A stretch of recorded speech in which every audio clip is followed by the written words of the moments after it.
happy Saturday to you. I hope you're having an awesome Saturday and a great weekend so far. My name is Don Terrell, and I want to welcome you to another amazing episode of The Color of Motion. Well, I like to say, hey, stories come in all shades. And I highlight people of color in diverse backgrounds in the industry of motion graphics, animation, visual effects, cartoons, and comics. This space that, hey, if you don't know by now, I'm just ecstatically crazy about. You know the drill. Jump into the comments. Say, hey, where you tuning in from so I can give you the shout out that you so richly deserve. Also, make sure that you hop on over to the Facebook group community, facebook.com/group/the color of motion. Get plugged in, become active. We're having a lot of fun over there, sharing industry news, having great conversation, and I definitely don't want you to miss out on anything that's happening, So, again, like I said, I want to welcome you each and every week. We broadcast live every Saturday afternoon, 3 p.m. Central Time. We stream to the YouTube channel, LinkedIn, the Facebook group.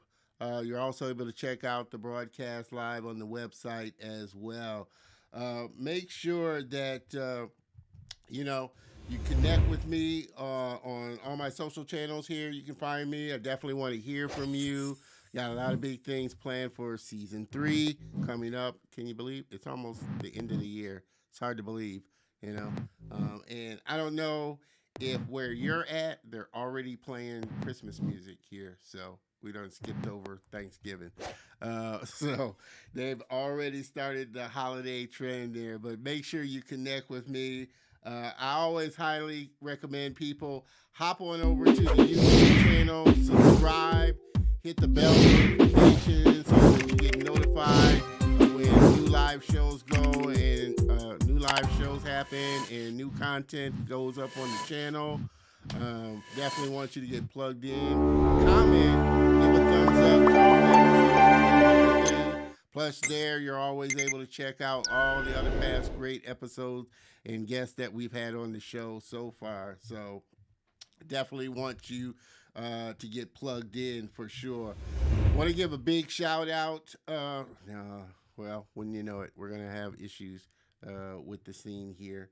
But want to give a big shout out to our sponsor for today's episode, DG Graphics.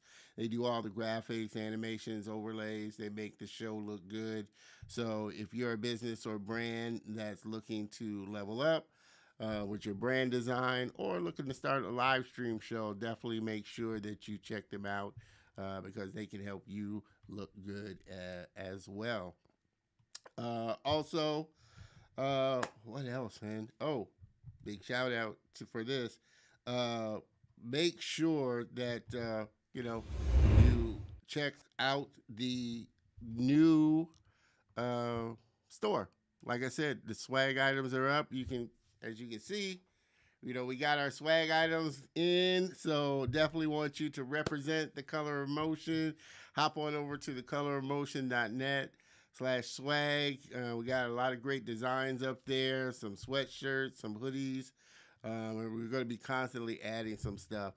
So definitely want you to represent the show, So hop on over again, thecolorofmotion.net, /swag, and grab you some great items there, just in time for the holiday as well. Mr. New Bean Inc. via Charlotte, North Carolina. Appreciate you tuning in there, brother, for sure. As always, Mr. Downtown, happy 101, my good brother. Yeah, we've hit 101 episodes. Like I said, last week was our 100th episode, and had a great time for sure. And so looking forward to 100 more episodes for sure. Roy Hatcher. All right, Roy Hatcher. All right, appreciate you again tuning in. Like I said, everybody, make sure that you hop into, like I said, the chat. Say hey, so I can give you a shout out and everything. But I hope you are as excited as I am about the next episode. Let me get this off here. Been so looking forward to it for sure.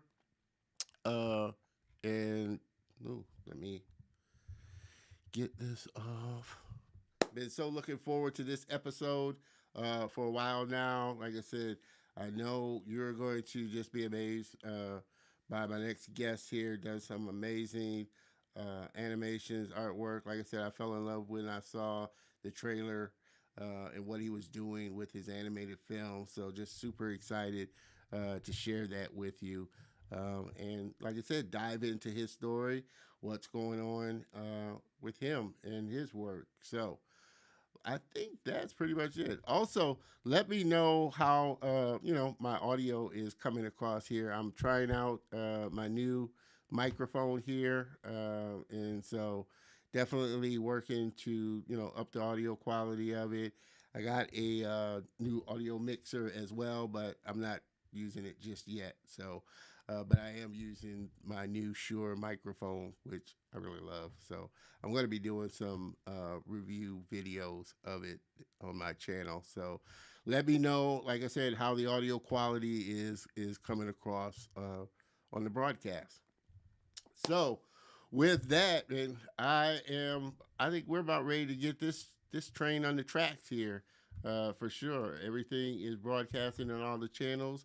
So I am super excited about this next guest here. He is a self-taught 3D animator and game developer from Nairobi, Kenya, all the way over from the motherland, Nairobi. So you can imagine it's super late over there. And so he always have loved cartoons and sketching when he was young. His biggest inspirations as a child were watching Jurassic Park in 1994 and Tekken 2 in 1999. His first actual experience with 3D was in 2002 at the age of 13 when he got his hands on a bootleg copy of 3D Studio Max. And from there, he was hooked. I think we all have had some kind of bootleg software at some point. He then started teaching himself 3D and C++ programming and game development, and he's been hooked ever since. Everybody, please help me welcome my very special guest and friend, Mr. Andrew Kaggia.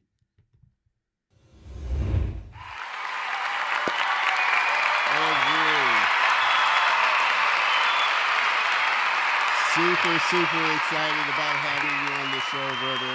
I appreciate you taking a little bit of your time. Like I was saying, you're all the way over in the motherland, Nairobi. So I know the time difference is a little bit there.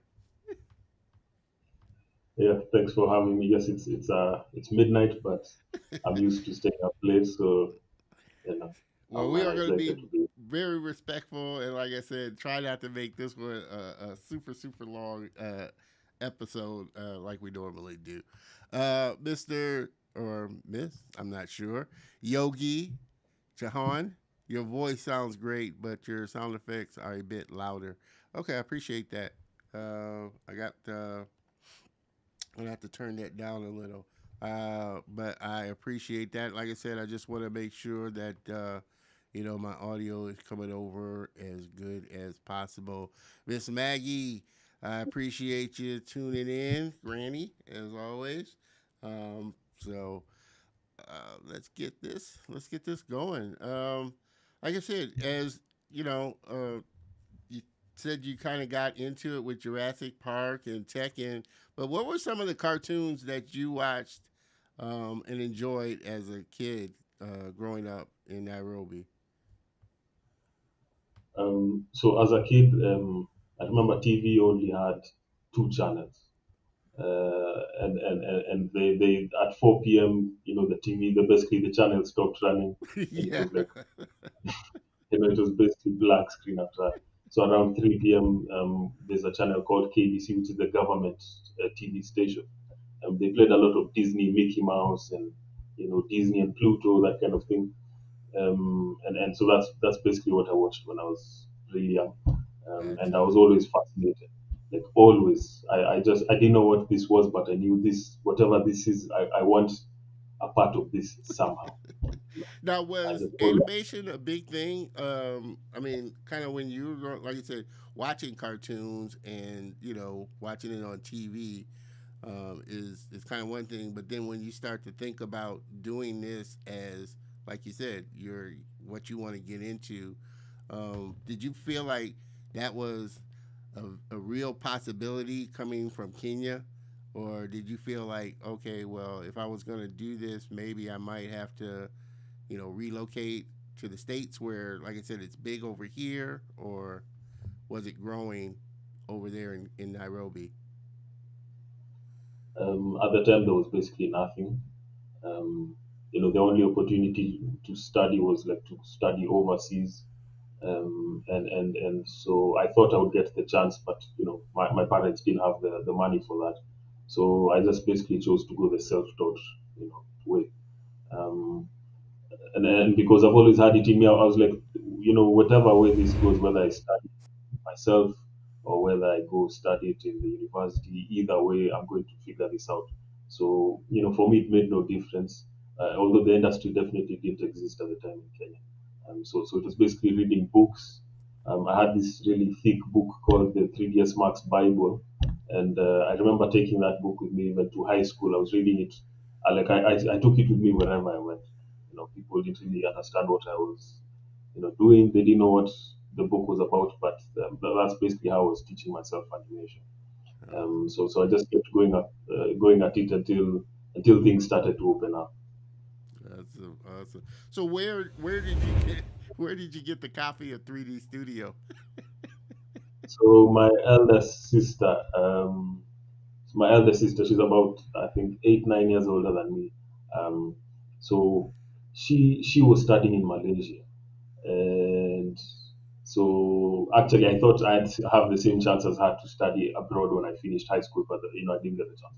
But anyway, so she was in Malaysia, and I remember when she was coming back, I asked her if she could get me a copy or get me some video games, basically. And so she said she'll get me video games. And when she came back, instead of coming with video games, she came with a bootleg copy of Max and Photoshop. It was all in the same CD, it was just a bunch of like bootleg demos. So it had Max, Maya, Photoshop, everything. And inside the sleeve of the CD, it was saying that 3ds Max has been used to make video games and movies, and it listed all the movies that have been made with Max. So I was like, whoa, okay. So you mean I can make games, not just play games? And so I was just fascinated. So then I installed the thing. So we had an old computer, like a Pentium 2, like, I don't know, 16 megabytes of RAM, megabytes. You Yeah. know, it was still using like diskettes and all this old technology. So anyway, I tried to fix it, to install it, and because I was on holiday, I kind of messed around with the computer. So that's basically where it started. There were no tutorials. I just started using it right away, and I Yeah. was basically hooked. Yeah. Yeah. Yeah. Well, like you were saying, you had the mentality and the personality to teach yourself, 3D as opposed to going to school. Do you feel like there are any advantages or disadvantages that you had of not going to school and being self-taught? Um, like I said, I know some people are better. They learn better being in a classroom environment. Around people. But do you feel like there were any advantages or disadvantages that you may have had just being self-taught? Um, so I think, okay, for me specifically, I think it worked better for my personality because um, like I mean, all through school, even when I was younger in school, um, I always took my own notes. I never took what the teacher was teaching me. I always made my own notes and I always did my own thing, and it kind of got me in trouble because the teacher was like, "Why aren't you writing what's in the blackboard?" And I always did my own thing, kind of. And so I think this also worked for me because I was like, I'll figure this out. I think it depends on the personality of the person. Some people can go that way and succeed. Others need to be under someone to instruct them. I think it just depends on the personality type. For me, I think it worked. The only, I guess, the only negative is, in Kenya, I think it's an African thing, especially back in the day, to get any kind of work, you needed papers. People Really? always asking, well, you studied, do you have a degree? So back in the day, even just freelancing, just to get a gig from an agency, they wanted to have papers. Did you have a degree? Where did you study? It's not like that anymore, but it used to be really, it was heavy like that. And Yeah. so that was, I think, the main disadvantage. Although eventually, when you start to prove yourself, then people no longer need to ask you for your papers. Um, Yeah. yeah, Yeah. but generally, I think it worked well. Yeah. Yeah. So how long did for you did it take till you kind of started seeing, okay, I get this and I'm getting pretty good at it, as far as the animation, um, and through using 3D Studio Max. About how long did at what point did you get comfortable and say to yourself, okay, I can pretty much get through this and work through the software and create some stuff. So I think that the technical side of things, like I think I grasped that very quickly, because I think the first 6 months of using 3ds Max, I could do most things, but technically. Then it took a while to develop the artistic to be able to do some good modeling, some good animation. That took a bit of time, took several years. Um, but 3ds Max, I remember from, I think that was 19, 20 years ago. It almost looks exactly the same. It's literally almost identical. I even remember the crack. I remember the serial from 20 years ago. And I remember the code. I literally remember everything. 3ds Max has almost not changed so much. The way, the interface and everything. So technically, I think that was always, that was not really a challenge. The challenge was to actually get good at modeling and to discover my own style and, to that kind of thing. So that took several years, Yeah. and it's still a process even now. Like you constantly look at other people's, other artists, and you compare yourself and you see, am I there? Am I getting there? It's always a process to improve. Yeah. Yeah. Um, I've heard this from other artists as well, but how did did your parents like really encourage you, or did they feel like, okay, they weren't really sure if this was going to be a viable profession for you, or what were their thoughts when you started getting into animation and saying this is what I wanted to do? Yeah, no, they had no idea what animation was. You know, So the only thing they could compare was to the cartoonists, like the newspaper cartoonists and that kind Yeah. of thing. That's the only kind of closest comparison they had. And in Africa, generally in Africa, especially the older generation of artists, never really made it financially, and Yeah. so that's the comparison that they would be like, do you want to be like this guy? Do you want to be like that guy? So it was, they really didn't understand the path that I was on, and so it took a long time for them to really see, that kind of, I had a plan. They just thought, this guy's lost. He's basically lost his mind. And so, kind of my siblings, no one was really sure until things started kind of making sense. Till I started making a little bit of money, then they started to see, okay, fine, I guess maybe you kind of have an idea of what you're doing. Yeah, yeah, no, for sure. Again, everybody just joining in. We're having a great, fun conversation with my friend Andrew here. Also, again, like I said, make sure you hop in. If you have questions for him, please make sure that you put them into the chat there, the comments there, so we can definitely make this engaging one. Um, now, now the industry is it seems to be changing. Like I said, I've connected with a lot of and made friends with a lot of African creators. Um, do you see Africa really growing in this industry and starting to see more and more content creators come out of not only Nairobi but all the other countries there. Definitely, definitely. It's growing. In Kenya and Africa, really, it's growing across the continent. I mean, Nigeria has a ton of animators and comic book artists. Kenya as well. Um, we even have our own comic conventions. Kind of like a small comic con. It's growing everywhere. Egypt, South Africa. It's really good, and a lot of us are also connected. So and then everyone, of course, has stories. Africa, we have so many stories, and it's just a matter of time till they really get told on the big screen. And then Yeah, that's something a pastor is very passionate about, and there's a lot of growth. So it's very encouraging because it's happening, and it's happening kind of all at the same time, and there's so many people that are getting into this, and it's I think it's exciting times ahead.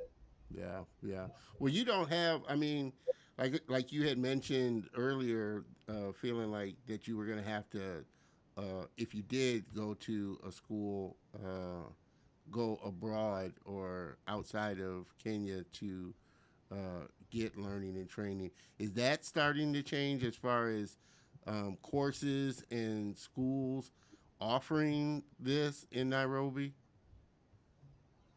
Yes, now there are several schools that are offering animation, from a diploma level going up.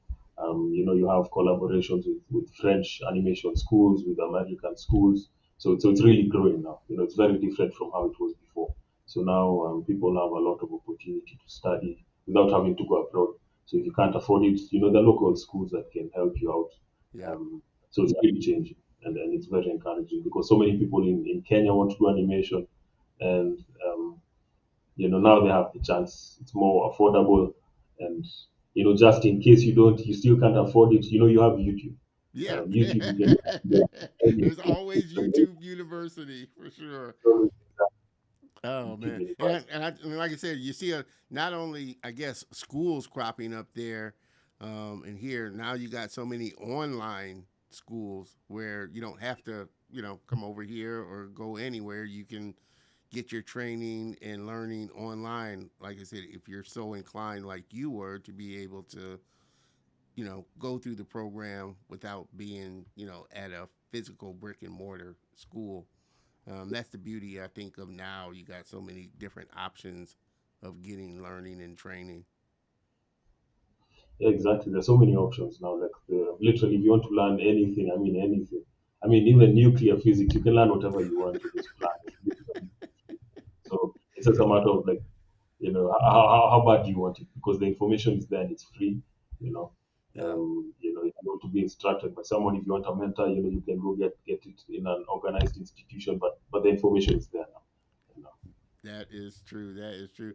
And speaking of mentors, did you have kind of a mentor through kind of your learning process and getting familiar with 3D Studio? And did you have somebody that you can kind of lean on, even though you said it was still fairly new, and not a lot of people were doing it at the time? Was there somebody that you could reach out to and kind of learn from and have them help you a little bit along the way? So I started with my brother, my elder brother. So we kind of started the journey together. He's older than I. Um, so we kind of encouraged each other a little bit as we were moving. Um, Locally, there wasn't really too much to though there were maybe one or two people who kind of started a few years before me. Um, but it was scattered. It was like one person here, someone across the country. So but I started with my brother, and we were really excited. We'd encourage each other, and then he eventually moved into music, and then he did well in music, and then I basically went on my own journey. So from that point, my mentors were kind of people I'd see, from a distance, people I'd see online who have like an amazing portfolio, that kind of thing. Yeah. Um, so yeah, I mean that's kind of how I got encouragement, just looking at people online, um, and especially in the non-English speaking countries. Like I noticed the people from places like Russia and Armenia had some crazy portfolios, crazy work, Yeah. and it was always amazing. And I noticed that it's like they could speak English, but they could still do the. I don't know what kind of tutorials they were looking at because most tutorials were in English, but they had better work than the people who spoke the English. So it was always something amazing. The Russians and those kind of people, the Oh Chinese had man, yeah. I the think, best. like I said, if you really want to, get inspiration. I won't say discouragement, but inspiration. Look at some art station profiles and just look at, like I said, a lot of YouTube channels. You see some people. And I think what gets me is like when you find out they're like 15, 20 years old, and, doing it. It's like, man, just doing some crazy work at such a young age. Yeah, yeah. Now you can start. I mean, you can use an iPad to start. Your journey. You have a bunch of 3D softwares you can use on your smartphone. So I mean, kids can start at like 3 years old. Yeah, It's yeah. Like I said, it's such a great time. I always say it's such a great time to be a content creator or a creator because, like I said, you got so many great tools. Um, Computers and equipments are so much faster now. You got so many channels: YouTube, Facebook, Instagram to get your work out there.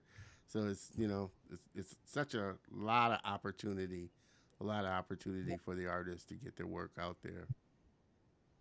yeah, yeah. The internet has changed everything.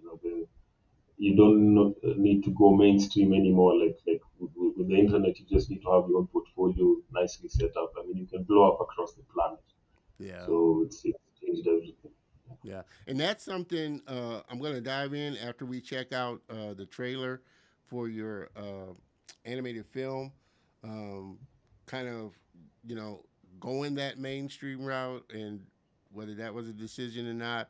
But again, everybody just jumping in. Again, throw in your comments there. Mr.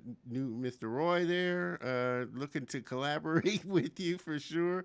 And definitely, when you check out his work, you'll want to.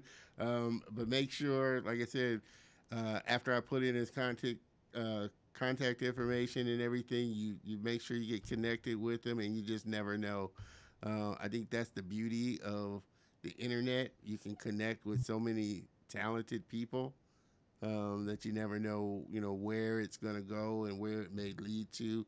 But let's take a quick look at some of the artwork before we jump into the trailer there of some of your work that you've done.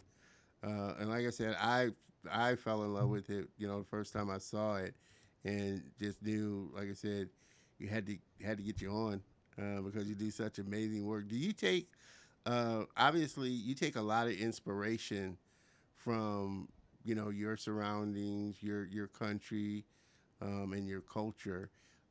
Is that something that was really important for you as you were creating?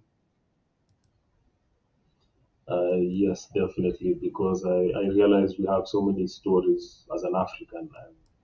And, I remember buying a book called the Encyclopedia of African Mythology, and we had all these myths and all these stories. And of course, growing up, your grandma tells you stories, and so you kind of imagine these things. And so when I get the opportunity, I'm like, man, I'd love to express this, you know, through stories, through animation. Um, and kind of that's what led to this project eventually. And I wanted Yeah, to combine, um, the African mythology and science fiction. I wanted to put kind of a mashup of all these different ideas together and yeah, see what would happen. yeah. That's what I love about Africa, and just here as well. But coming from Africa, I know we have such a rich heritage and such a rich culture as far as just the various and variety of stories that that could be told, and that's why I'm so super excited about all the creators that I've had the privilege and honor of connecting with over there because I see all the stories and just all the ideas that they're bringing to life and bringing to fruition. I'm always kind of curious though, when I talk to my African brothers there and sisters. Obviously, right now, you know, Black Panther just came out. What are your kind of views? I'm always curious. What? How are your views towards Western animation, and how? African culture is has been portrayed and shown from that side. Um, so I haven't yet watched the new Black Panther. I'm looking forward to that. So I guess, of course, Black Panther was an amazing. It was basically a phenomenon across the world. Yeah, And I don't think Marvel was prepared for that. I don't think they were expecting that when they released the first one. Um, because generally how Africa has been portrayed, I think in cinema, whether it's animation or live action, it's either slavery. It's very specific kind of yeah, you know directions that they go. Um, so for definitely watching that from my side, it's typically slavery, or it's just some ancient story that's not really well told. Now, of course, Black Panther is fiction, but it put it put Africa in a I think a really positive light. It gave people curiosity. It made people proud for almost for the first time to kind of be African. Kids all over the world had an action hero that they could look up to. It's not something that you see every day.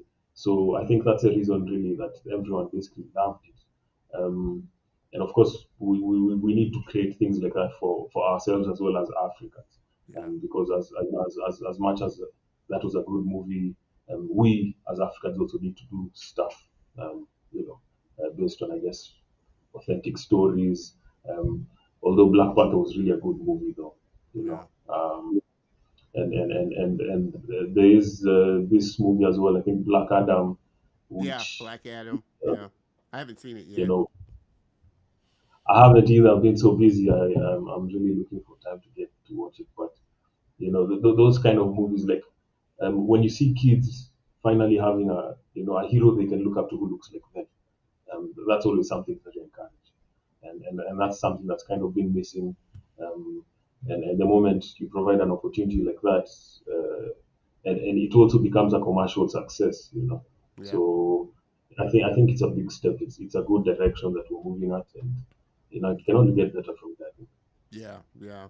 No, I think I totally agree in that. I think that was a big eye opener for Marvel when the first Black Panther came out, and it just blew all the other Marvel movies, just out of the water. You I think know, it's like the ninth highest grossing movie of all time, yeah, which is yeah, just crazy, insane, and I think like, and it's not just relegated to action movies as well. I think that's the big uh, hang up with us over here or studios over here thinking that it won't do well internationally. Their thought is how well will it do internationally? And so most studios don't think black movies or movies with predominantly black characters or black cast or directors will do well overseas. And so that's where a big chunk of their, I guess, dollars come from is overseas, you know, audiences really latching on to the movie. And I think that really caught them off guard that, it did so well and as well as it did. yeah, exactly. And you also have the Woman King, which I think did pretty well. Um, Yeah. so I mean, I think it proves that definitely movies, black cast, black directors. There is no reason people just want to watch a good movie. Yeah. They don't care the color of your skin. I mean, a black movie, as long as it's a good movie, the whole world is ready to watch it. Yeah. For sure. For sure. Um, Let me throw some Mr. DeMille. Amazing work for sure. Wait till you see the trailer. We're getting ready to take a look at his trailer for his animated film. You'll be blown away even more. Um, Mr. New Beans asks, what type of hardware, software are you using? PC, Mac, NVIDIA, AMD, RTX? I know you said you started with 3D Studio Max, but that's not what you did the Terrastorm in. Was it 3D Studio Max or were you using Maya or something else? For Terrastorm, I still use 3D Studio Max, but mainly for Terrastorm, the main software is Unreal Engine. I'm mainly using Unreal Okay. for that. Okay. Yeah. Which was New Being's other question. Do you use Unreal 5? So, uh, which I think is another amazing software, Unreal. It's amazing. It's amazing.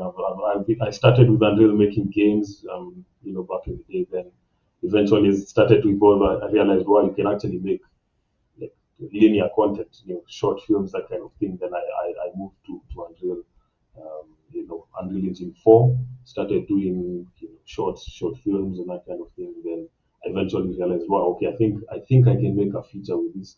I think the tech is there, and so I set off my journey to kind of make that. So he asked, am I using Unreal 5? Terrastorm I made using Unreal 4. Yeah. Um, because I think by the time Unreal 5 was stable, I was already too far into the project. So, Yeah. but yes, I am 5 now. Yes. Yeah. Yeah. I think, and it's funny because I've thought this and kind of mentioned it myself.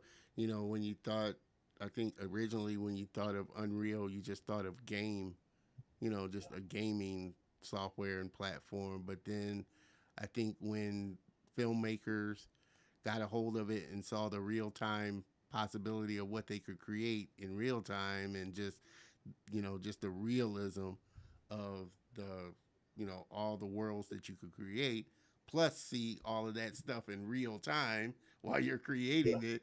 It just kind of Yeah. took the software up to Yes, another level, I think.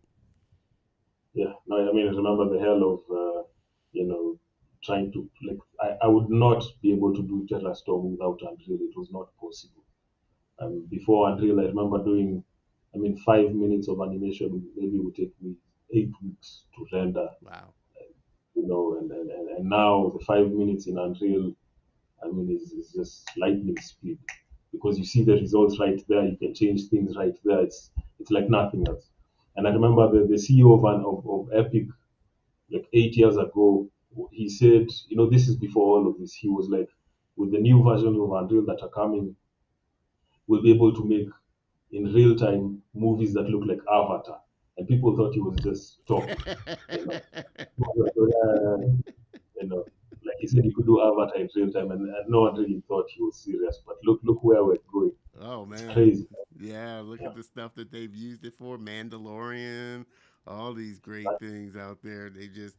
You just wouldn't think it was a game engine like that. And I've exactly. seen like the new when they released Unreal 5, they did like a trailer, showed all the new features and stuff. And it was like, man, this is just a crazy piece of software. And the fact that it's free, until you start making money off of it, but it's free to use and download and all the assets that you get and stuff like that. You're just able to make such rich worlds. Yeah. Now it's just up to your creativity and maybe have a little bit of good hardware, and then the rest is on you. It's crazy. Mr. New Beans, would you allow your stories to be whitewashed in order to get into American Hollywood media streams? I guess that's a great question. I think, which, like I said, was kind of going to lead me after we watched the trailer, um, getting into controlling your own IP, or was this something that, like I said, now you got so many channels getting your work out there. You got so many other channels of financing like Patreon or Kickstarter or all the other channels of doing that. Was that something that you kept in mind as well? Was your end goal kind of to get that get Terrastorm fully, featured at a big studio, or just the opportunity to work on at a big studio, or get your own kind of IP and intellectual property out there? Um, so, okay, first to answer the question that he asked, would I allow my stories to be whitewashed? Uh, no, I don't. I don't think there's a reason to compromise my stories, because again, we have proof that pure black stories can make it. You have Woman King, you have Black Panther. I don't. And the world is ready, I think, for black stories. We don't have to, to change it up to kind of make people happy. I think it's proven that we can do our own stories and the world will accept it. So I think that would be my answer to that. As for Terrastorm, my idea is to build a universe, like to build an entire universe of, and I've been working on this for the universe for like 5 6 years, Yeah, building out the different characters and the stories. It's an entire timeline that goes back from the past going into the future. So Terrastorm, the movie itself is kind of based in slightly modern time, although there's an entire timeline going back and then moving forward. So you have characters across all the timelines and they're all connected. So that's more or less my idea, to build an entire universe for that. Um, yeah, However, whatever direction that goes, whether that's doing it independently or doing it through a big studio, as long as the integrity of the story is maintained, I yeah, think that's the most important thing. To not change up the story just for a big paycheck. yeah, Um, because if that happens, then I really believe in being true to myself, and I don't want to change the stories for the sake of just to please a studio. I think if I can have my freedom, um, then I think we'd even take it further that way. yeah, yeah.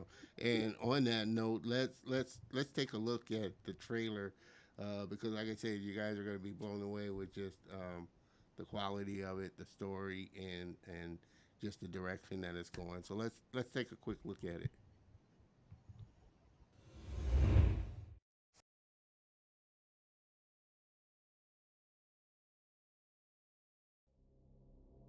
A 1,200-year-old artifact, that's the final piece of the puzzle.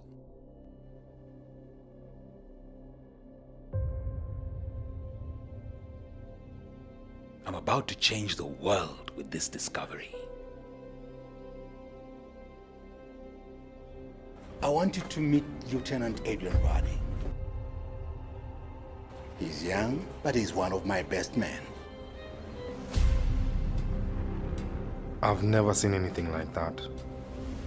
The way that thing moved, our bullets couldn't touch it. I am the Ancient One. This world came crumbling down in glorious flames under my hand of power. An enemy of cosmic proportions is about to inflict his rage on an entire planet, and you want us to just sit and do nothing? Our objective is to track down the artifact, and we've been authorized to use lethal force.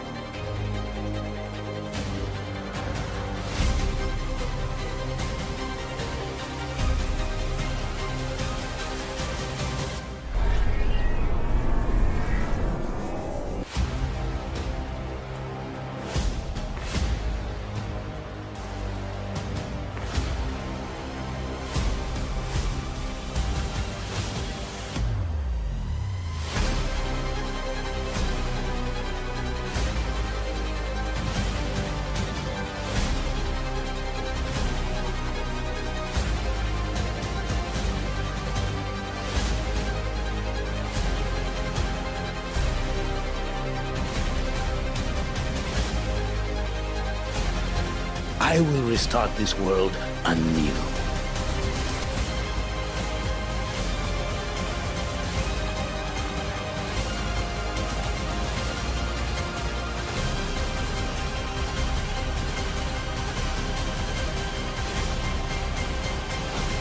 Who can stop a god?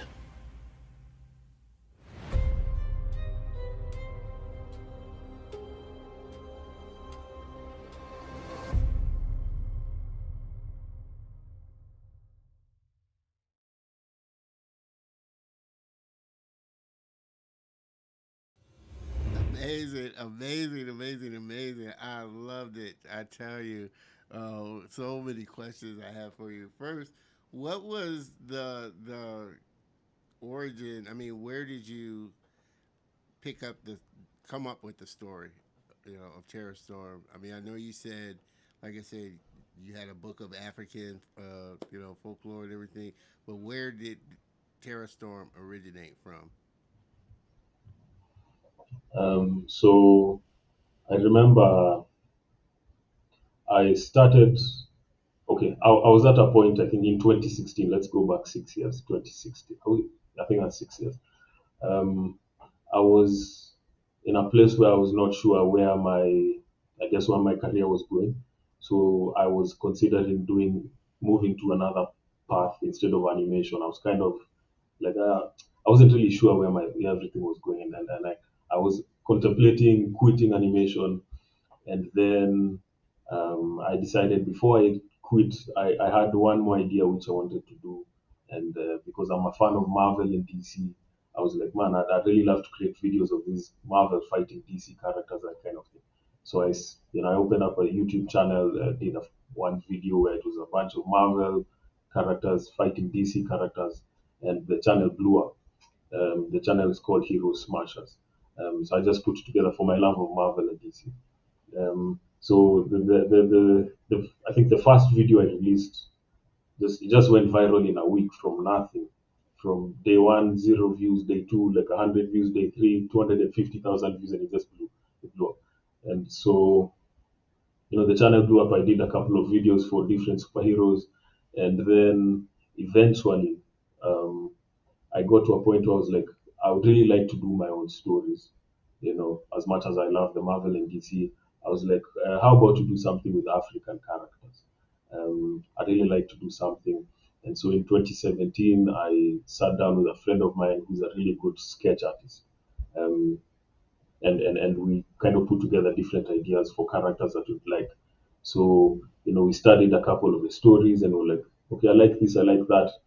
Can we do something that's our own as well? So, for the sake of, number one, I guess owning the IP, and number two, being able to create our own universe. So we sat down and sketched out a few different characters and and eventually settled upon an idea that could be used to kind of seed out a universe, and so that's kind of where this idea for Terrastorm was born. Um, so with Terrastorm, from the trailer you can see it's basically a combination of science fiction and African mythology. And I wanted to play around with the idea of science and magic being kind of two sides of the same coin. Yeah. That's more or less the idea I'm playing. Um, because in the film, of course, I don't want to give everything away, but like, the powers that the wizard has are the same powers that are used to develop advanced weapons, advanced technology, that kind of thing. So you see the guy fighting the wizard, the sword fight. The only reason he's able to do that is because they use the same power. It's just one uses it on the side of science, the other uses it on the side of magic. I kind of wanted to explore the idea of science and magic, and I wanted to create a universe that kind of accommodates both. It doesn't just have to be one side or the other. You so more or less that's where the idea was born from, and it's like how many stories can we seed from this one idea, and we started working on a whole bunch of things, and yeah, I mean this is more or less the start of many. Like I said, just amazing work. Miss Maggie, Granny loves it, loves it. Mr. DeMille, very inspiring. And I agree with it too. That's what kind of caught my eye. I really love the cinematic look of your work, and the camera work, and camera movements. Question: how long did it take you to complete all of your shots? So the whole of Terrastorm took about 15 months, 1 year and 3 months. Oh, Yeah. 1 year and three See, months. yes, working every day non-stop. I was doing maybe 16 hours a day every single day, every day. Monday to Monday, like with no breaks, because And I realized. I have to ask. I mean, obviously you had to put in a lot of hours, but was and you did this all day. So where did you have a job or were you how were you kind Yeah. So with Terrastorm, I was fortunate. I got a grant from Epic, Epic, the guys behind that. So they were giving out. I think they still give out grants to projects. So they were looking for projects that could promote the Unreal Engine, put Mm. it in kind of, show people what people can do. And so I put together a quick demo, 2 minutes, of different, a quick like a fight scene, with the different African characters fighting in a forest, and Epic loved it, and they're like, okay, we can give you a small amount to work on the project. So I combined what they gave me with some of my savings, and basically Yeah. that's how it happened. Yeah. Awesome. Awesome. Awesome, man. That is amazing. So was that like the fight scenes and everything? All that was keyframe. Wasn't nothing like you know I want to say Yes, match move. It was the all most hand keyframed animation. yes, the fight scenes are all key. Woohoo! Holy mackerel! I believe Mr. DeMille. I believe that level of work takes a lot of time, dedication, and commitment. Yeah, yeah. I don't think you could do that on definitely not in 15 months as a side No. project with that. Was that? I mean, obviously you had the funding from Epic, but was it a hard thing um, to kind of get others on board with your project? I mean, you said you had your friend that was a good sketch artist and everything like that, but it's always tough, especially when you're kind of funding something yourself, you know, and trying to get people on board your project to kind of see the vision of it and where it could go and the possibility of what it could, what it could bring on the back side of it. Yeah. Yes. So, I mean, the challenge was, mainly, of course, financial, because as much as Epic, and I'm grateful for the grant, um, it could only take me so far. I ended up using a lot of my own money to finish the project. And, um, getting people on board, again, people do need to be paid. I try my best to not, you know, to not work with people for free, because we also want people to do quality work. Yeah. You know, these are also people who have bills to pay, and that kind of thing. So as much as is possible, I try to to pay them something. So getting people on board. Um, I like my friend, the concept artist. He's called Moritz Mubi. We worked with him for a very long time. So for him, it was very simple. He was excited from the start. Yeah. Uh, so and I again, because of the budgetary limits, I couldn't get a really full team. I ended up doing the animation myself. I ended up doing the main people I got on board were like the character, the voice artists, and that kind of thing. And of course, those are those who paid, and they were very excited to take part in the project. Um, so for me, as long as I had the key people who were the concept artists and the voice and that kind of thing, I think the rest of it I was uh, I was confident enough to be able to do the project. Awesome, awesome. Mr. Newbeans, also, how did you decide on your art style, the background look with the foreground? I guess, and I'm pretty sure, I don't know, like I said, I haven't really used Unreal, so I'm not sure as far as just the styling, but of where did you kind of pull, your decision of how you wanted to look? Because now you're starting to see a lot of different styles, 2D kind of, 3D look made to look 2D, a mesh of 2D, 3D, like Spider-Man into the Spider-Verse type of thing. When did you like land on that particular style that you wanted to have Terrastorm look like? I think from the start, I kind of wanted to have that kind of photorealistic character look. Um, I initially kind of wanted to play with stylized, then I realized no, it's not really what I wanted to do. I wanted to go realistic as much as I could. Um, yeah, yeah. So it was more or less from the start. Awesome, awesome. Uh, let's see. again, everybody, please jump in. Like I said, um, the work is just phenomenal work. Um, where does Terror Storm? I mean, like I said, you got a awesome trailer for it. Where does it go, and where do you kind of go from here moving forward?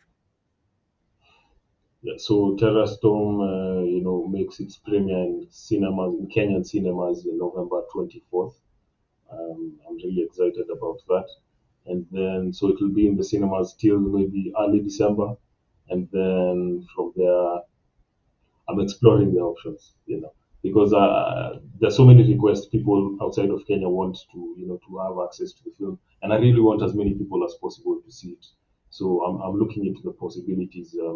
How can I get as many people to see it? So it's definitely going to go digital in some form. It's just I'm not sure what exactly that will look like, but definitely the world will see it very very soon, and Yeah, I'm now yeah. excited about that. But for now, it goes into cinema in about a week and a half. Awesome, awesome. Like I said, it was such just I love the way, like I said, you pulled the mythology, and just it was like I said, the camera, like DeMille said, I was just so impressed with the camera movement and just I guess the cutting of it and the way you put it together. Was that also something that you took a lot of time with on learning just the cinematics of making a good story?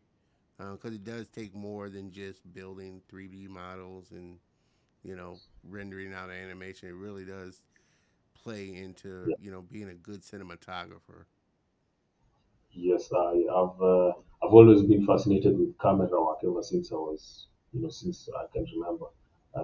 Even before I knew what a storyboard was, I was always drawing in my own books. Look, like I'd see a movie with a nice angle, and I'd draw it in my book. Like I was always fascinated with good camera work and that kind of thing. So then eventually I started studying cinematography. I bought books on cinematography. When I see a good shot in a movie, I'll play it back 100 times. I'm like, whoa, how did they do that? Like I'm obsessed with good camera shots and angles and the technical. I love all that stuff. So I'm obsessed with that. And I remember working on this film. There's some shots that I would take 1 week to do just one shot because I can't get the camera right. I'm like, no, it's not right yet. Just one shot, one very small shot. I'll obsess until I get it perfect. So for me, it's very important to get the cameras right and everything. Well, it definitely shows just in like I said, the quality of what you're doing because, like I said, I think that was another thing that, like I said, really impressed me. When either a individual or a very small team puts out a really good quality, animation and story. It takes a lot of work, and it takes a lot of dedication to do. Were there any? I mean, what were some of the biggest challenges that you had through the whole process of making it? Were there any one or two big challenges that it was just it took you a minute to kind of get through it? There were many, so many. I mean, so like, where do we even start? So, for one, you have the hardware because I started this project at the end of 2020. That was in the middle of COVID. And because of I started around November 2020, something like that. And because of COVID, there was a hardware shortage. There was a shortage of like microchips and that kind of Yeah, thing. I yeah, realized that this project I needed new hardware. My hardware was not cutting it. Like I constantly was getting crashes and out of memory and all these things. And so I needed a new graphics card, and I couldn't find one. Like it was just not possible to get one. And if you find one, the price is like 5 times more, yeah, because again, you have the price for crypto, Bitcoin mining using graphics cards. So you just could not get a good graphics yeah. card. And then by the time you ship it to Kenya, it's like the prices, it's just too much. So I had to stick with this old card, and I constantly had crashing, out of memory, this and that. I mean, just all that. So there was the hardware limitations, which was a frustration. I believe I could have done the project in half the time if I had the hardware that I have now, because I ended up upgrading when the project is finished. Um, Mm. so there was the hardware. Then there was also when you're doing 16 hours a day every day, we have limits. You just you're not. I'm not like you, man. So, I hope you were so taking some breaks in between. I didn't see the sun for 2 weeks. Like Oh man. the curtains, everything is closed, and you just lose track of time, and it begins to kind of affect your psychology in a little. So I remember around 6 months in, I was like, I just felt something. I could feel something is not right. I needed a break. So I was like, no, something just does not. Something feels off, and everything. I just didn't feel myself, and I also like I couldn't progress. I felt like I was hitting a wall. I mean, creativity, everything was just zero. It was a mess. So I took a 1 week break, did nothing, um, and just took some time off, completely off like the computer, completely off the screens and everything, and just to recharge. And when I came back, I was good again. But I've had to do those kind of things over this period because this was intense. Like it Yeah. was really challenging. Mentally. It was just crazy. Um, I've never experienced anything like this before on a project. Like I never thought um, I don't know. I didn't think a project could affect somebody mentally the way this one did affect me. I Yeah. really didn't think it was possible. Yeah. Well, were you doing all of the animation yourself, or did you have another animator that was helping you on shots? Or, I mean, I guess I No, can kind of see it if it's just you doing it yourself, as opposed to okay, yeah, I got one or two other people that are helping me with these shots here. no, the animation was all me. So Wow. Yeah. yeah, I can see. Yeah, I can see when you start to say something's not right. Yeah. that was crazy. It was like I know my limits. Like you can actually go crazy on a project, lose your mind. It's crazy. It's, I didn't think I Yeah. could. Like, I pushed myself beyond the limit. It was Yeah, really something. but I'm pretty sure it is a satisfying thing now to see what you were able to accomplish just by, like I said, pushing through. You're pushing yourself past what you thought you could do and your limitations. Yeah, definitely. I'm proud that I was able to do this despite how difficult it was. Um, you know, I guess sometimes you just have to do it. Because if if I there was no other way for this to happen. I think if I spent 5 hours a day doing this would take 10 years. Like there was just no other way to do this. Yeah, for sure. Oh man, Mr. New Beans, uh, doing the same thing, wearing all the hats. I feel you, but the benefit is you stayed in control and love your accomplishments and gave yourself, like I said, had enough wherewithal to know, okay, let me take a step back, even if it's for a week, to kind of give myself a break and kind of refresh myself. It's an easy way, as found out, you can burn yourself out really bad and just not finish it at all. So, like I said, I have even that much more, respect and appreciation for those creators that can create something as in depth and as vast as what you did, relatively by yourself. Yeah. But I'm just looking forward to Yep. taking a break at the end of all this. I'm really looking forward to that. But it's exciting anyway. Awesome, awesome. Um, what uh, what are some of the, like I said, you got, coming from Africa, you have a wealth of stories, and plus, like you said, this here is just kind of the beginning of the universe that you're wanting to create. What are some of the other stories that you're kind of wanting to bring to fruition? And is this kind of is this like futuristic, Afrofuturism, kind of the style that you like? I mean, like you said, you grew up on Disney. You kind of grew up, watching, that style. Is this kind of your style that you say, I like this style and this is the style and the lane I kind of want to stay in, sci-fi, kind of futuristic type of Marvel universe, or are there other types of animations and stories and kind of styles of animation that you'd like to explore? No, I don't. I don't think I'm fixed to the to the Afrofuturist style.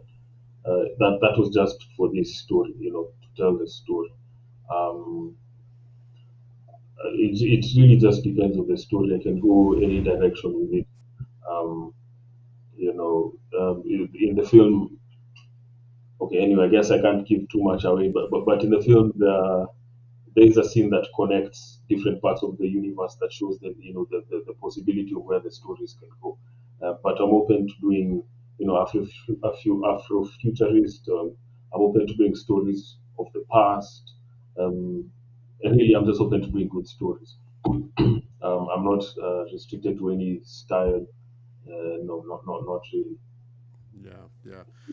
Do you feel like there are specific skills that one would probably need to kind of hone if they're looking, to kind of get into what you're doing? What would you say are some of the best skills that one you've kind of picked up along the way and have gotten better at, but would suggest if a young black kid came up to you and said, "Man, I really want to get into this," what would be kind of your advice to them as far as the skills that they need to kind of work at and get better at? Um, are you talking about animation or film or both? Or Well, both. I mean, yeah, both. Just in one, animation, and two, then just storytelling. I guess. I guess to simplify it, what would be if a young kid came up to you and said, "I want to get into doing what you're doing," what would you tell them, or what would be your advice to them? um, my advice would be, number one, be as clear as possible. Um, so for me, my evolution kind of was I went from animation to games to film. So of course, I still use animation in all of that, but now there's the storytelling side of things. Um, so if someone wants to get into animation, and specifically storytelling animation, um, I would recommend if they could find a team or build a team, and find everybody's strengths.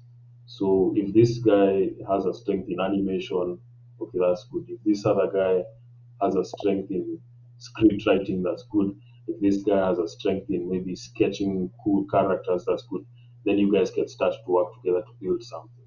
I think that's the fastest way to go, as opposed to kind of trying to do it all yourself.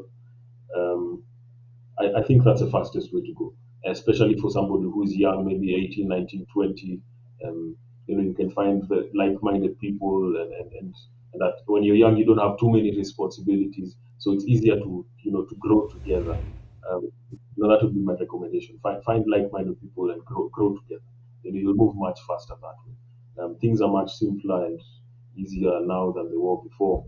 Doing this, I mean, how many years ago? 20 years ago in Africa, it's not the same as doing it right now. It's definitely not the same. So now you Yeah, can move way faster. You know. yeah, you definitely spanned a good time there, and definitely have seen some vast changes, not only in the software but the hardware since you first started, for sure. But that's definitely, a great piece of advice. I always like to drop a bomb on gold nuggets like that. Really, find a team or a good surrounding of people that, like you said, can help you and support you. Uh, I think New Beans had a great point there. Learn Unreal and Blender. That's the cheapest and most available tool set. And I think that's another big thing too. You're not limited to having, of course, a lot of the softwares now are giving either reduced intros into their software or free kind of, you know, downloads, hoping that you'll, use the software and eventually purchase it. But you have such tools like Blender and Unreal that are free, and that you can do such amazing work. So there is not that barrier anymore of having to drop thousands of dollars on a piece of software. Yeah, Unreal is free, Blender is free, and they're both amazing. You can do world-class content with Blender. I mean, Blender, I don't use Blender, but I have my eye on all the features coming out every day. I mean, it's amazing.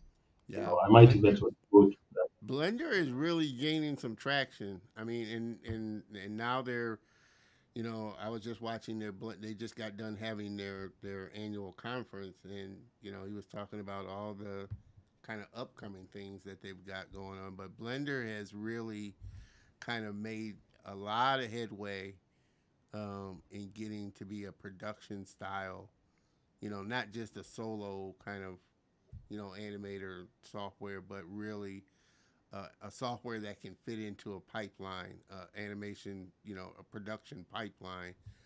They've gained a lot of traction, and then, like I said, the fact that it's free is just the cherry on top of the whole thing. They're committed to it being open source and free, and just making it such an amazing software. I've seen some great animated films and shorts come from the Blender community. I'm trying to learn it now myself.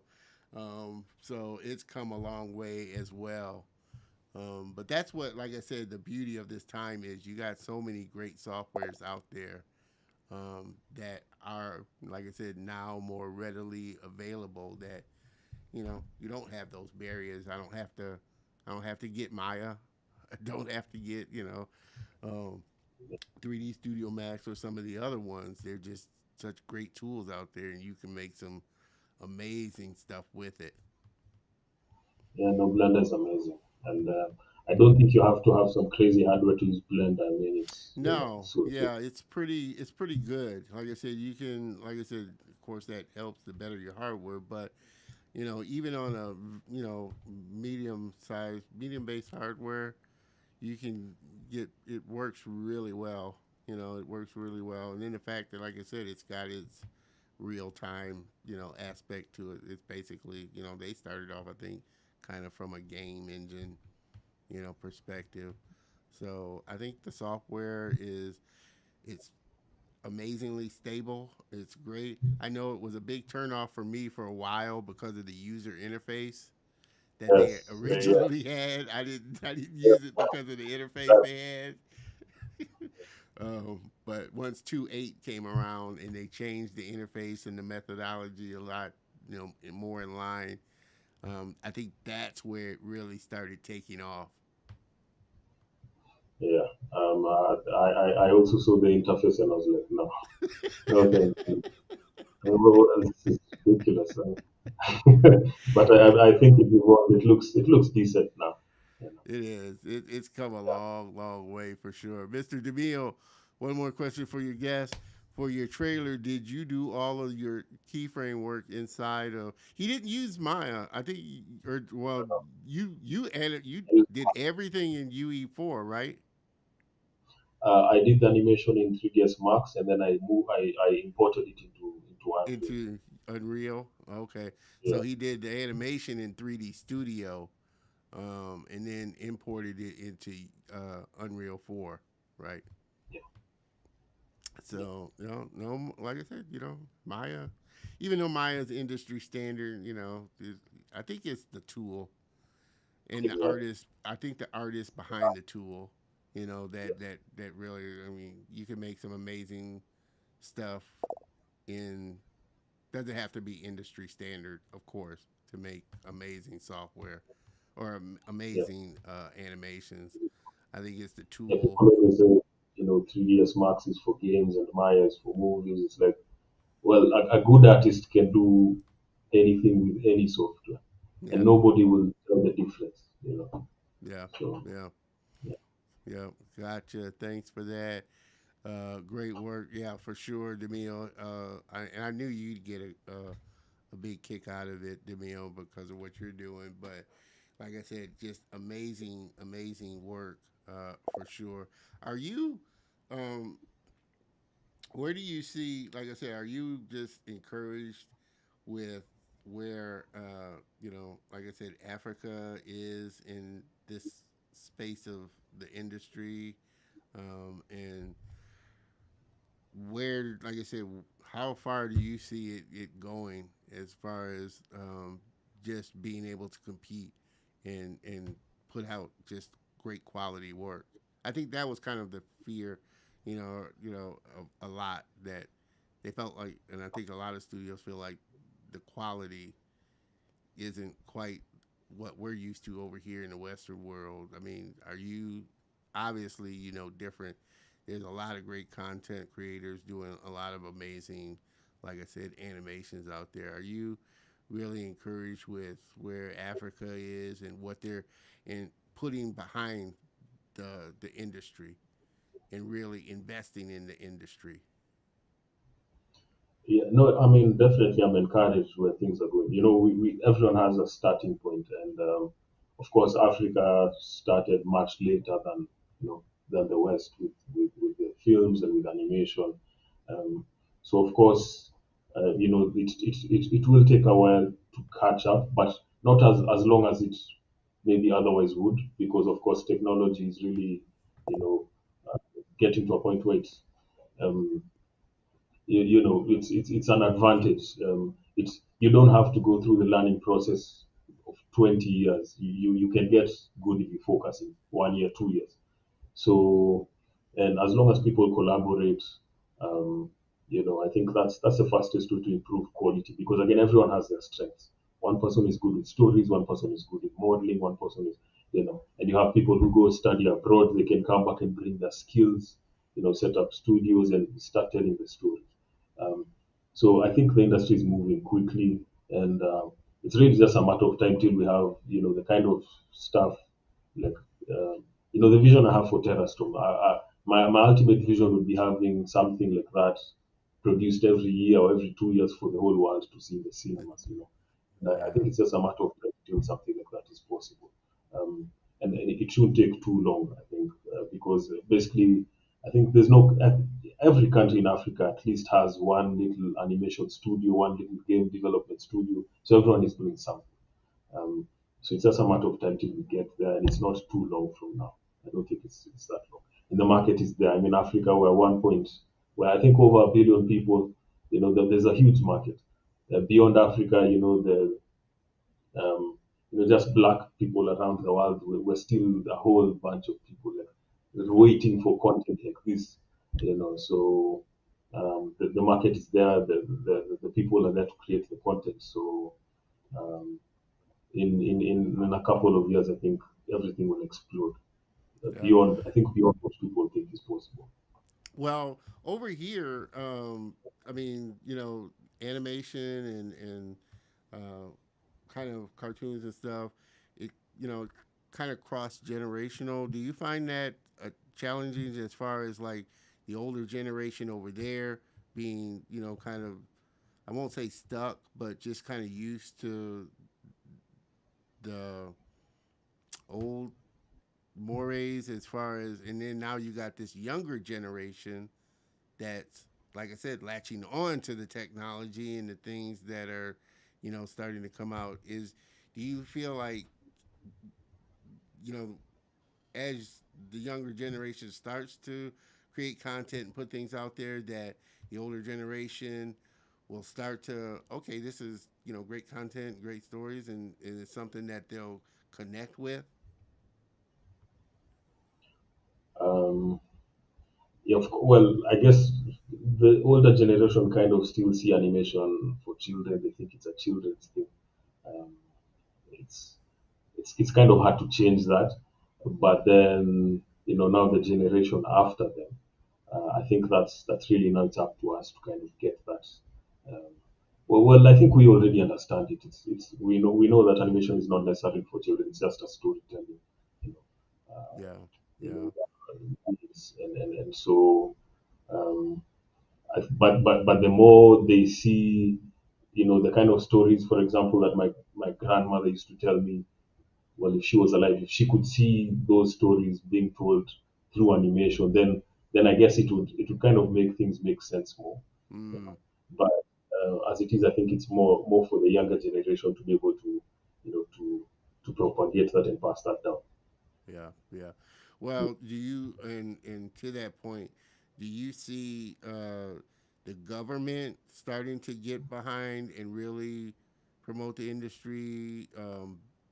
Fund the industry like over here. We got a lot of like state subsidies of studios cropping or state tax rebates, I guess you could say, and government funding into schools and things like that. Is that something that's still got room to grow as far as the government really seeing this as a viable industry and really putting funding into different programs, different schools, and things like that? So we don't have that level of support yet. Although there is government support for film in general, animation kind of it's I guess it's not there yet. It might take some time for them to realize the possibilities of animation and all of that. Although we do have some foreign institutions that support animation in Kenya. Um,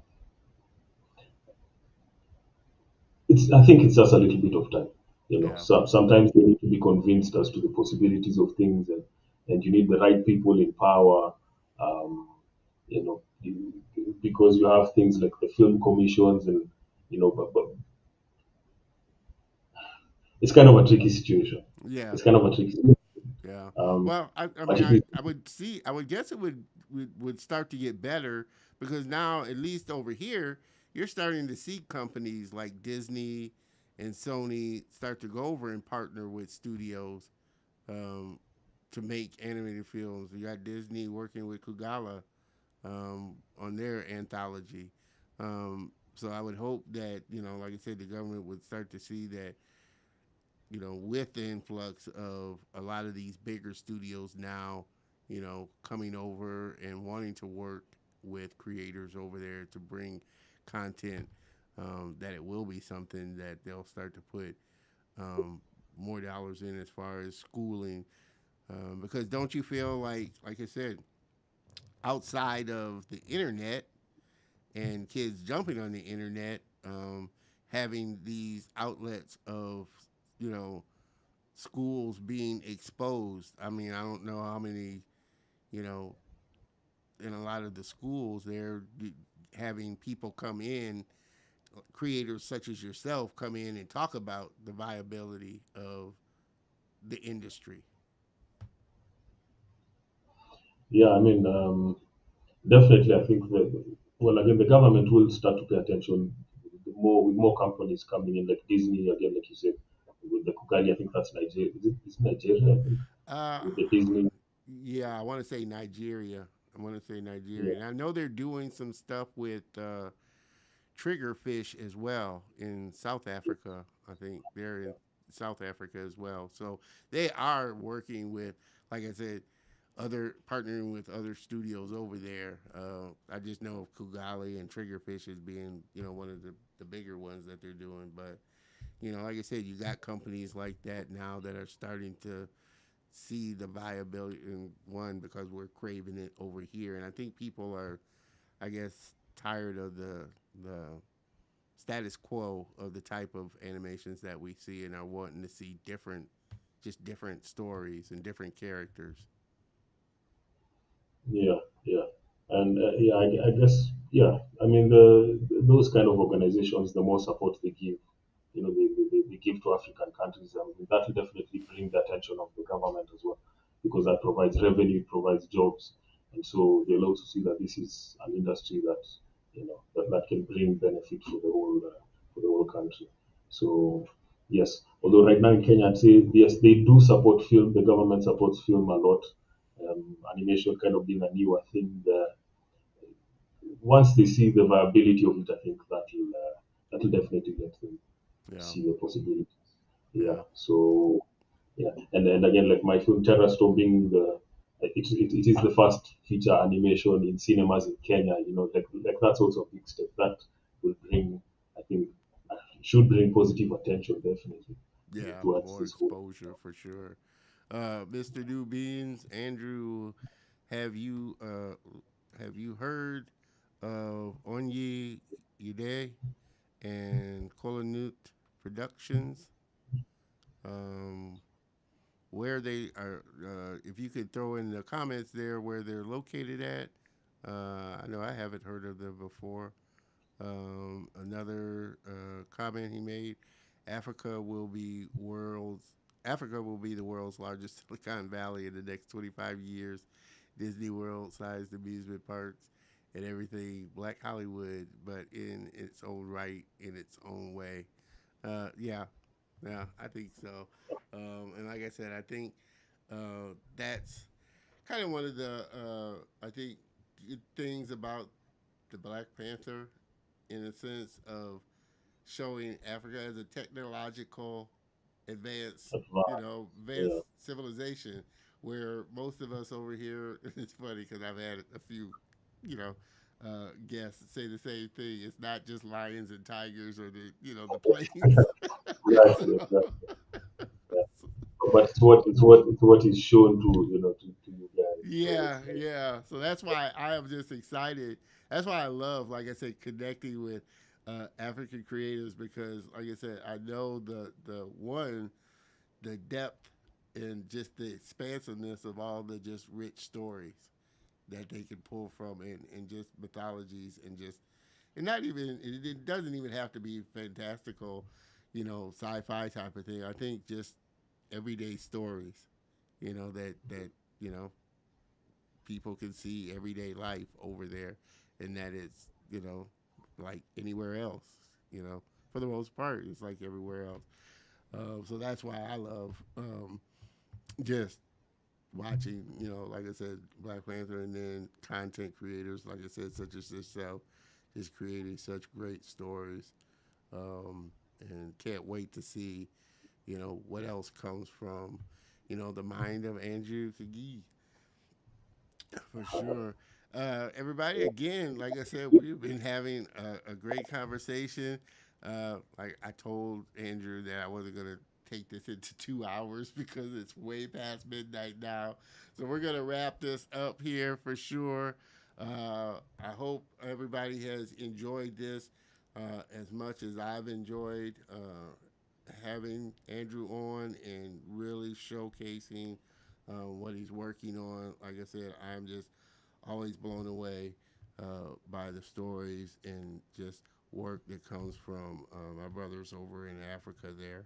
And can't wait to have you back on the show, Andrew, after the premiere and once you get going into your other projects there.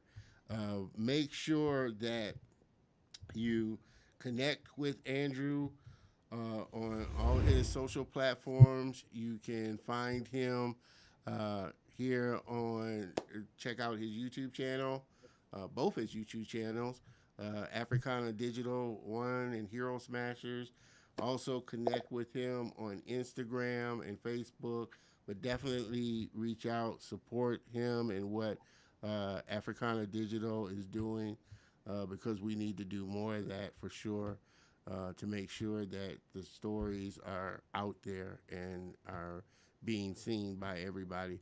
All this information will be in the show notes on the YouTube channel, so make sure you hop on over there. Like I said, connect with him. Make sure that you subscribe to the channel as well. That definitely helps out the channel for sure. Like I said, Andrew, I can't thank you enough for taking the time to be on the show, being a part of the Color Emotion family, and first and foremost, just connecting with me, and like I said, starting and kicking off this friendship here. Like I said, I cannot wait to have you back on the show, man. no, thank you for having me. It's been an amazing conversation. So I look forward to coming back on the show.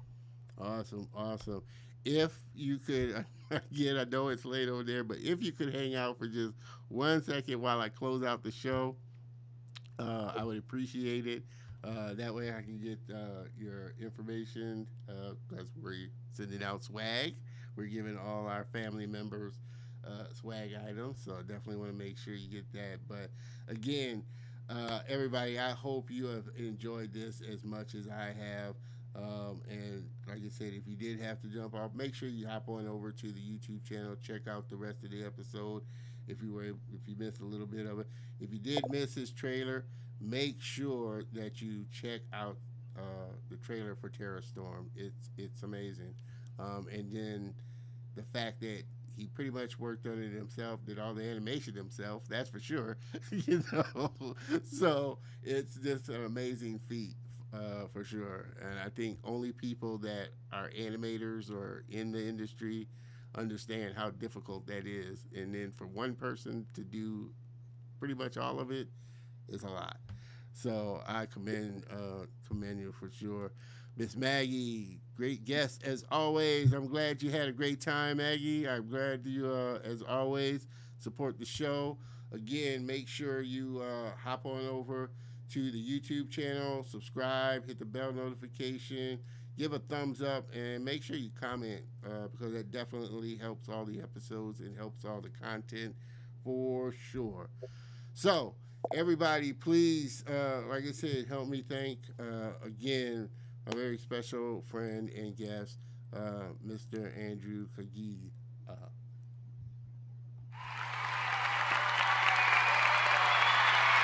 All right, Andrew, hang out for just a second. All right, close this out, and I'll be right there.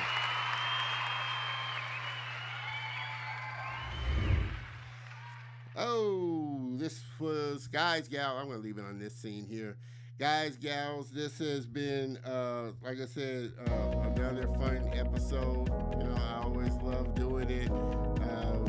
I hope, like I said, you enjoyed this, watching it. Connecting with Andrew as much as I enjoyed bringing it, for sure. You guys, as always, are the best viewers of the show that I could possibly ask. And I appreciate so much that you continue to support it and continue to encourage me to reach out to great creators like this and have them on this show. Make sure that you join me for next week because next week's going to be this great episode for sure. Please welcome my very special guest and friend, Mr. Chuck Brown, comic book writer and extraordinaire. He's going to come on and we're going to have a fun conversation talking about some of the titles that he's written for, so you don't want to miss out on that as well. With that, we're going to wrap this one up. It's been a great episode and a great show for sure. I appreciate you so much for hanging with us. And like I said, as always, hanging with us. Make sure that you, again, like I said, tune in next week. I'll be looking for you. I can't wait to see you. So, with that, we're going to wrap this one up and put this one in the can. Mr. Please, it's too loud, bro. Okay. That better? Let me know if that's better. I did have it kind of up, and sometimes it's kind of hard to hear, at least on my end. I need to turn that down. But I appreciate that, Mr. New Beings, and definitely make sure that, like I said, you subscribe and join us. All right. With that, I will see all of you next week. Same bat time, same bat channel, of course. Have a great week, everyone, and we'll see you next week. Cheers.